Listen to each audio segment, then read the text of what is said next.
What's up, guys? Welcome back to the channel. Here we are with another reaction. In this, we have sensory overload in London as an American. Before we dive in, if you guys happen to enjoy, please don't forget to subscribe, give it a thumbs up. Let's get to it.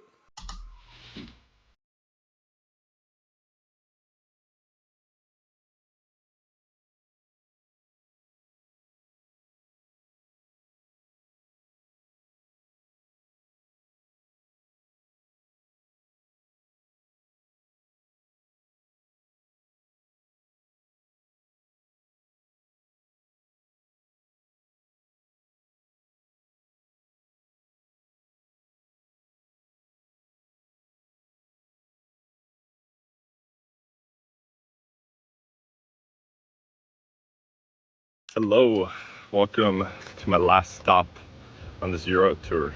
Pretty hard to believe. I am in London, England. Just came here from the beautiful Helsinki, Finland, and boy, has it been quite the rude awakening. It's just such a contrast from peaceful, quaint, orderly Helsinki to the dynamic energy of London. Not to say that London doesn't have peaceful, quaint places, but there's just so much energy at every corner here. So it's been quite the transition. It has also been quite the adjustment transitioning to a primarily English-speaking country once again, especially given that everybody here has a British accent. Surprise, surprise. And I love British accents. I think they sound elegant, intellectual. Everyone just sounds so smart here. You can say anything, you sound smart in a British accent. But after being in all these different countries, from like Slovenia to Estonia to Latvia, where a lot of people do speak English, but not primarily, it just changes the way you walk through your environment. So that's been an adjustment. But all that to say, I'm excited to explore London for the first time. There's a lot of historical sites here. Definitely going to check out some museums, but also try not to rush it too much. So I respect yeah, we'll that. see. I went to the design museum yesterday. I was pretty sleep deprived. It is always fun in museums, but that museum is awesome. I highly recommend it. They had a lot of really cool displays of technological design, so that was really cool. That is cool. Overall, yeah, there's so many cool museums, sites to see, so I'm excited to check it out.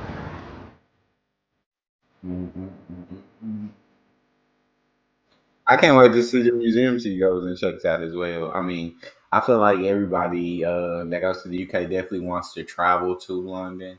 I mean, now people who live in the UK are like, London is not where it's at. Don't go to London.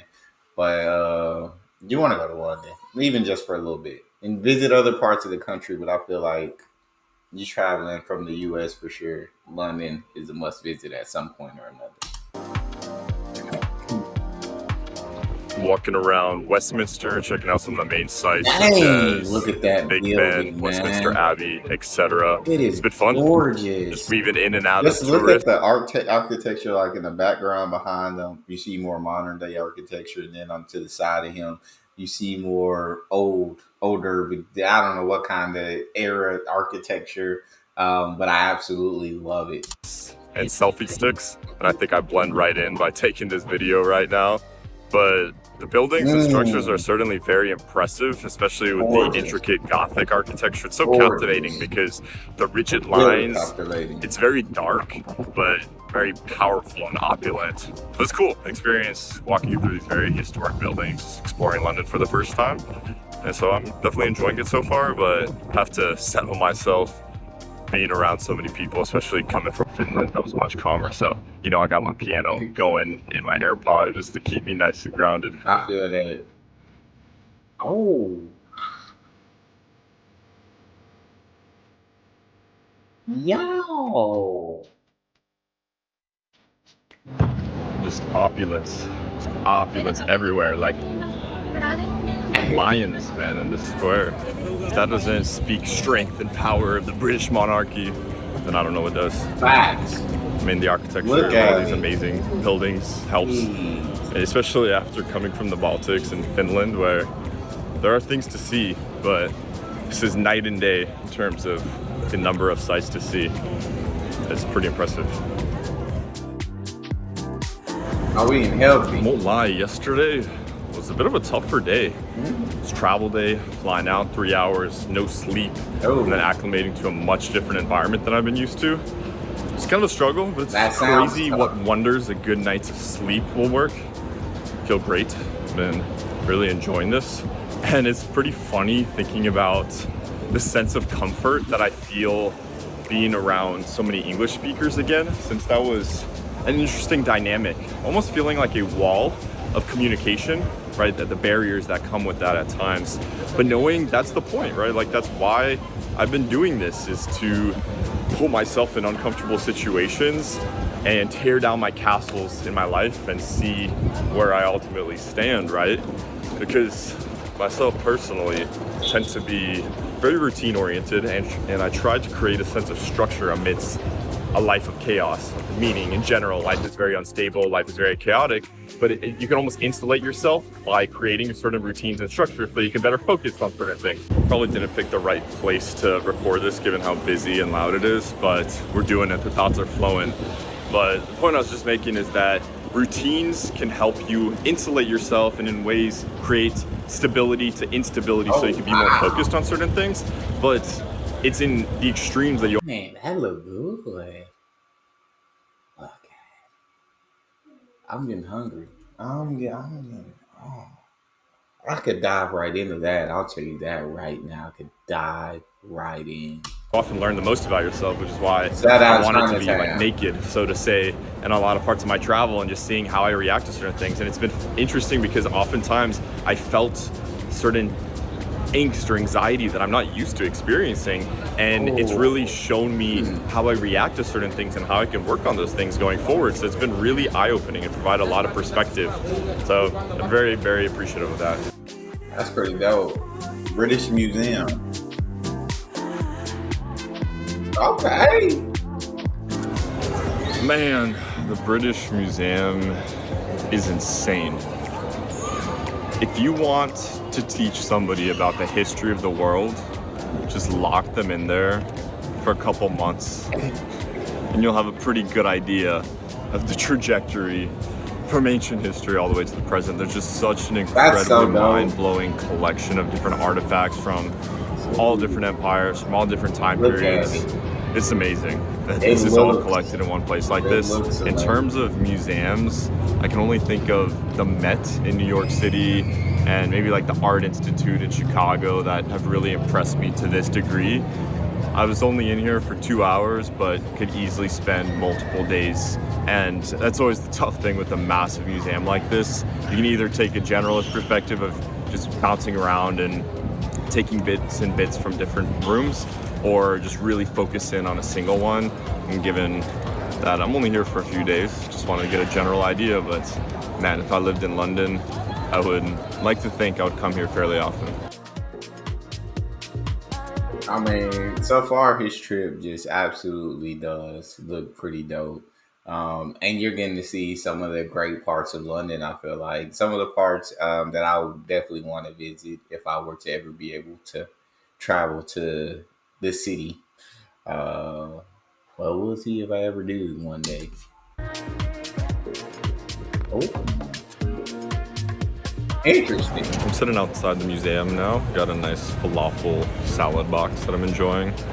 And just thinking about some of the exhibits that I walked through, one that stood out was the Enlightenment Exhibit, which was a collection of different artifacts compiled during the Enlightenment period following the Renaissance. So this was like the 17th, 18th, 19th centuries, like spanning within that time in Great Britain and other parts of Europe. And it's interesting for a number of reasons, but what stood out to me was that during this period of wealth and imperialism and all of the bad things and challenges that came with that, there came this consolidation of information through artifacts as these scholars and wealthy individuals tried to compile different artifacts to better understand the world holistically. And my understanding is this is one of the greatest efforts in modern history to do so, and it's helped shape a lot of perspectives from a Western point of view, at least. And it just got me thinking about the recency of a holistic understanding of the world, which of course, has changed now in the information age with our For smartphones. But sure. the challenge that we now have For is one, sure. too much information, and two, Mm. the credibility of information and being able to Mm. trust what we're Facts. learning, because it takes Facts. time and patience to go to the primary source of information, and even research papers aren't Yeah. necessarily reliable based off of how the peer review is done, etc.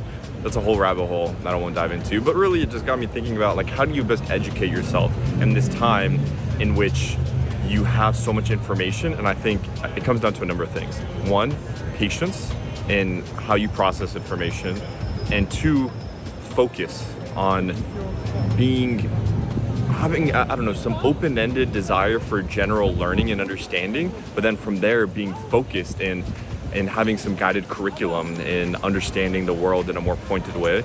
And I guess there's other layers of focus too, of just Yeah.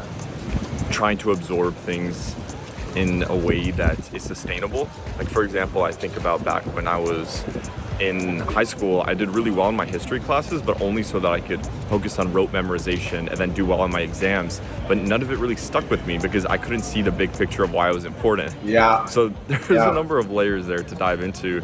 But I think in this I completely agree. A lot of memorization is taught in school rather than critical thinking, problem solving, why things are important.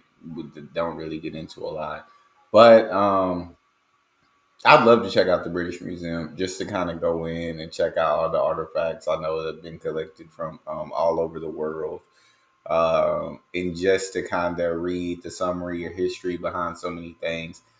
I wouldn't say I'm the biggest history fan, but there's stories that I've been told about history that I'm absolutely and truly fascinated by, and I am fascinated by how things change in certain eras. time we have this abundance of information and ability to learn and conceptualize the world, and it calls for a lot of intentionality to come and try to understand the world, and which is why I did this, and going out to travel for multiple months on end to get different perspective of people and see places for myself. And I guess that was the point I was trying to make. When I was in school, history didn't quite hit the same because it felt much more abstract. Whereas when you're in an amazing history museum like the British Museum, or traveling the world, you get to see these things for yourself, Yeah, and there's a little bit more stickiness to the things that you're learning. But anyways, I I agree could go with on and that. on. But I think the credibility information today is a challenge, but we have this beauty and agency in being able to curate our experience and being able to learn different things. And I guess that's what I really mean when I talk about focus, is being able to choose your own journey and create your own adventure for what you want to learn and what you want to do with that Oh information, which my is days. an amazing tool that is very difficult to harness amidst the distraction of so much noise that you have Agreed. to filter through to be focused in your information diet.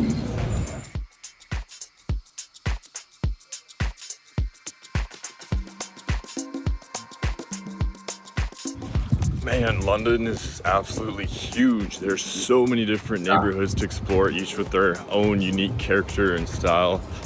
And I just really appreciate that there's this old classical European feel, but it's still very modern.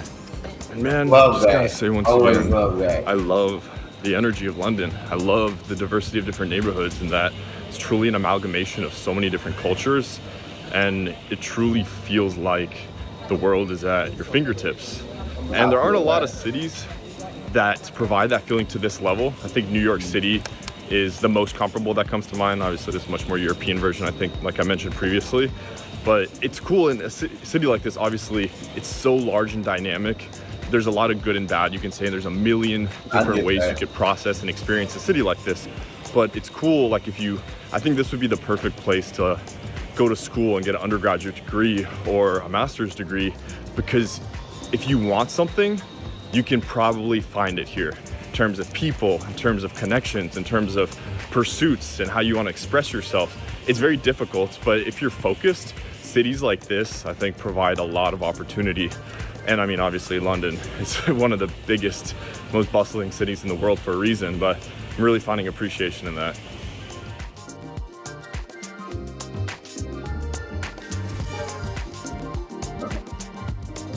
I'm here at Ah, the Harry British Potter. Museum. I popped in British after leaving Library. King's Cross. Just stopped by platform 9 3/4. That was kind of funny. Wow. And this place is pretty cool because it has a collection of a series of handwritten texts and books from the last couple thousand years of great importance. Everything from Bro, the original. original Magna Carta, bro. Like, is that not absolutely insane? We're talking, is it over 800 years ago this document was made? Is that not completely freaking bonkers? That's wild. Like 800 years this document has survived.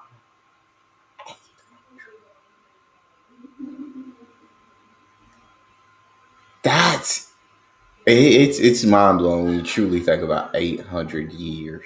Oh my days. Compilations of the Bible to the Magna Carta to Leonardo da Vinci's doodles to Beatles lyrics. And as I walk out of that exhibit, it makes me think about what I was talking about leaving the British Museum, with some of the challenges now we have with so much of an abundance of information, and how important books are with helping with what I mentioned, with fostering a sense of patience and focus in processing information.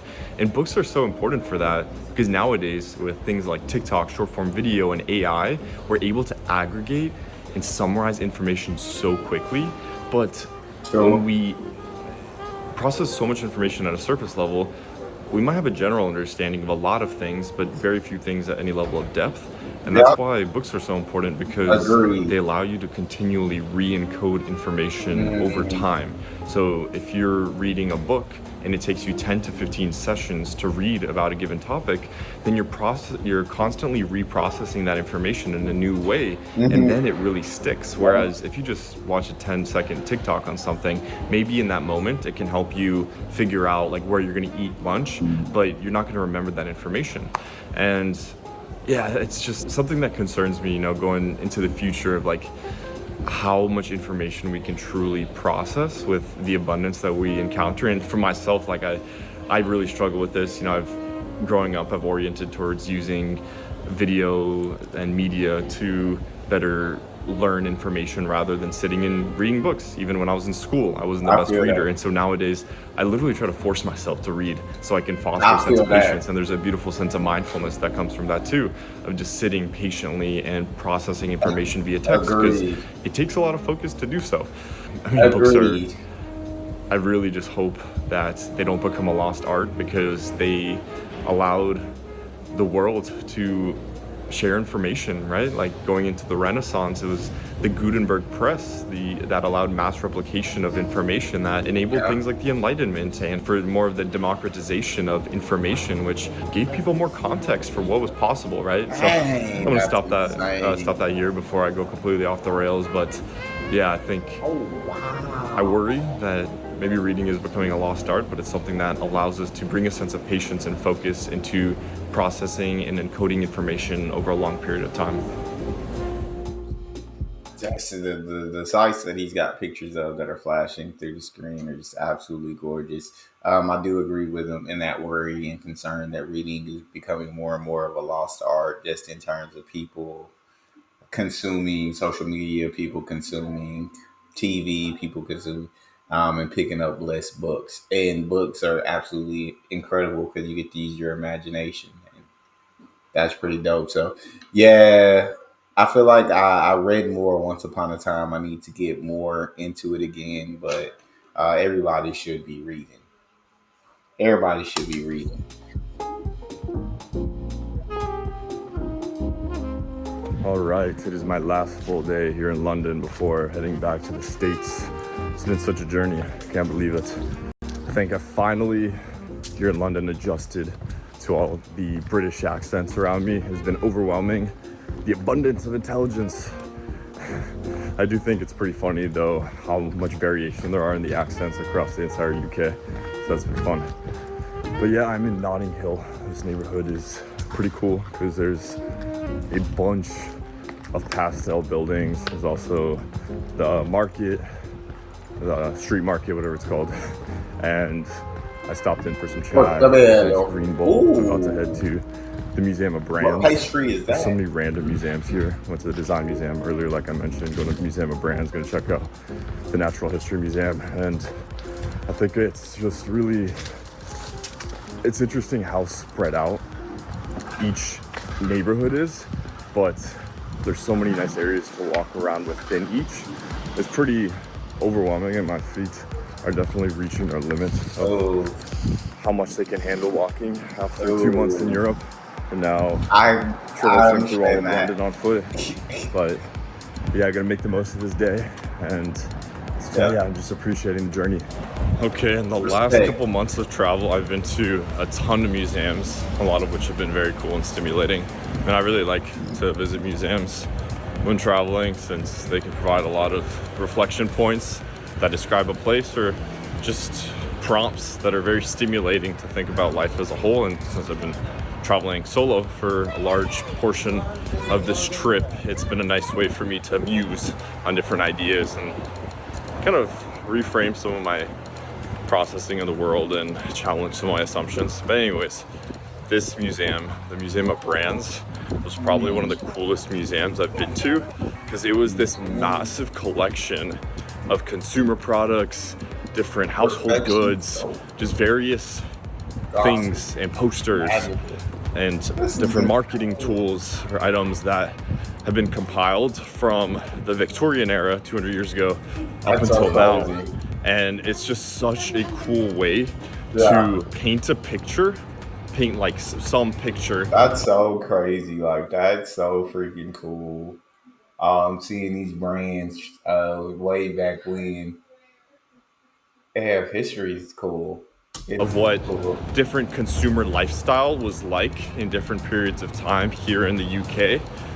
And obviously it's only a very specific perspective, but it's just such an interesting reflection on the different times, like seeing in the World War I, World War II eras, how a lot of the products shown were more focused on wartime, and like obviously a lot of that was caused by rations. And so it's interesting to see all those things together, and to also see brands that have withstood the test of time, such as like Cadbury and Heinz, etc., that have maintained certain elements of their brand, but also changed small nuances. So there's a lot to say. I mean, it's cool to see like stylistically how things change. There was a lot more red and like natural designs like in the past, and seeing the evolution of that over time. So that's a rabbit hole in and of itself, but I love that museum.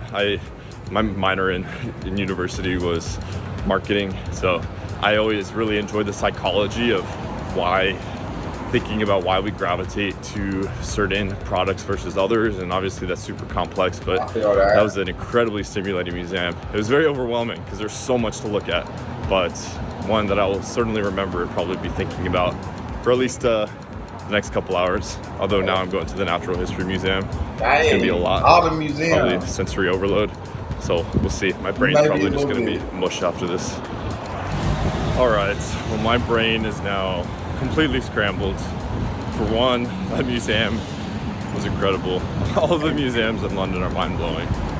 The replicas for different animals and dinosaurs and the collection of minerals, everything in there is it's pretty mind-blowing. Like the blue whale, the the T-Rex in there. There's so many different immersive experiences that help you visualize the scale or understand kind of the nuances of the details of how like dinosaurs lived. And then the mineral collection was just unbelievable, with so many different jewels, and there's just so much you can learn about the natural world in there. Yeah. I find it really hard to truly process things in museums like that, because I try to read the descriptions and I try to pick up on things here and there, but there's just so much to look at. Man, it's amazing. And I think it goes back to what I was talking about previously with the amount of information we have at our disposal now on the internet. A lot of times, I mean, it feels pretty abstract too, and really trying to process a lot of that information. But you go to a museum like that, it feels pretty real. It's just, it blows my mind to see collections of so many different pieces of information or examples. Like those jewels. Oh my freaking gosh. absolutely stunning. And he's hitting up museum after museum. He's definitely taking in and soaking in so much knowledge that it might lead to sensory overload. Examples of things all in one place. I think London has a lot of museums like that. But I think I'm good on museums for the rest of my life after visiting London. Man, this city has it all in terms of urban landscape. I mean, even it has some nice parks as far as nature is concerned. But yeah, I'm impressed. There's obviously some of the history is complicated in terms of like the British Museum and how all the collections were assembled. But For sure. there's a lot to admire and a lot that inspires awe in general. I've really enjoyed the exploration of this place as a whole. Grateful to have been able to spend time here. I think I'll leave it at that. I'm gonna go have some Indian food because the Indian food here is amazing. Call it a day, go relax, get ready for my flight. It's been a I journey. feel that. So grateful to, wow, it's really loud. I probably shouldn't be recording here. So grateful to have been able to explore this magnificent city. I really hope to come back here because there's just so much a place like this has to offer. Beautiful architecture, great food, so much to explore. Got one more thing left to say. I was about to eat my Indian food, but I pulled off. So I was just thinking, yes, it's hard to process all the individual things within a museum like that. But I Oh think my going back to my god, bro. Look at that. Oh, I could just dive right in. Oh my point, dang. with all the information we're exposed to, it's easy to get desensitized to how amazing it is and to have the ability to understand the world and to specialize in Yeah. different things to better get a deeper appreciation for certain things. It's easy to get numb to that. And I'm just grateful in a lot of my travels, I've had the opportunity to just regain appreciation for things at a broader scale because life is crazy, it's very dynamic, it's unstable, and it's easy to want to latch onto things that make us feel more stable. And it's easy to get numb to everything we're exposed to. But I think within that, whatever we can do to stay grounded, just to find appreciation for beauty of life, because even the simple things, man, there's so much beauty to be found in just like the little details of life. Now we have issues of abundance and knowing too much, right? In a big way, ignorance is bliss. Like imagine if you're just have Facts. your needs taken care of in a farm and you have family, like maybe it's easier to be content in some ways. I Obviously, always say ignorance is bliss, man. Just because literally, like, not knowing sometimes, like, oh, you're so much happier. You live so much better not knowing certain things. it's nuanced. Maybe And that's I'm not the all best about example, it. but I just think less is more sometimes. And it comes down to being able to focus and appreciate and being mindful. And that's why I'm continuing to work on my journey to be mindful, to be more present and focused in life, because it's easy to get distracted amongst everything, and just got to try our best to more deeply appreciate what's in front of us. All right, so now I will actually close this out. Thank you so much for watching, and have a wonderful day.